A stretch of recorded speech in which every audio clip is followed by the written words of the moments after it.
As housing markets have changed and become more complex, home buyers and sellers increasingly rely on realtors to help them navigate the most important financial decision of their lives. Yet real estate education remains stuck in the past. To its credit, the government has updated educational standards for other professions. It's time to do the same for real estate education in our province. In Ontario, people who want to become registered, more commonly known as licensed real estate salespeople or brokers, are required to complete mandatory training from the Real Estate College, operated by the Ontario Real Estate Association (OREA).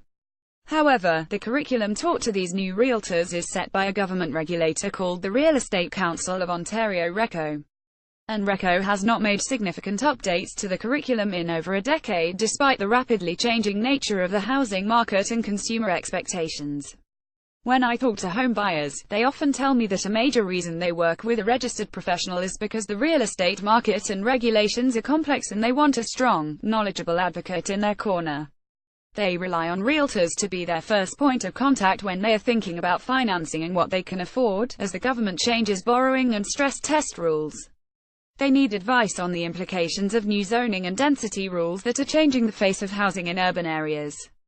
They want to know how to protect themselves from risks like cannabis grow-ops, which will be much more challenging to identify and disclose once recreational users are allowed to grow at home.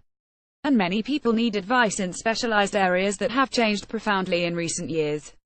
For example, condominiums have tripled as a share of Canadian-occupied dwellings since the 1980s, and the growth in cities has been even more dramatic.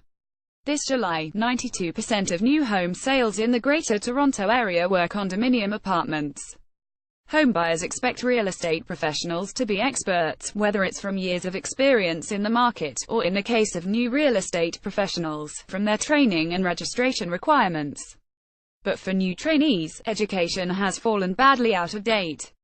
There is no comprehensive, standalone training on condominiums, or on other specialties like rural, recreational and waterfront property, or industrial and commercial property. Most experienced realtors learn these skills on the job, but wouldn't it be much more sensible to make it part of the basic education? New professionals also don't receive up-to-date training on the current realities of financing, or the other big changes that are shaping the market. On behalf of realtors, OREA has repeatedly asked the regulator to modernize the curriculum and training requirements for new real estate professionals. In addition to updating the content and creating rigorous courses for specialized property types, we have proposed new, demanding ethics courses, a longer and more rigorous articling period, a 1 or 2 year full-time college program leading to a real estate registration, a license, better training on real estate forms and clauses, and a tougher exam, because the current one is quite simply too easy.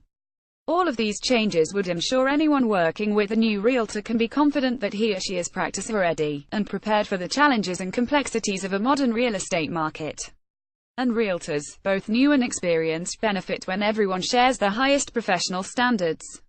The only barrier is regulatory permission. RECO needs to act on rigorous training for new professionals, and it needs to do it now.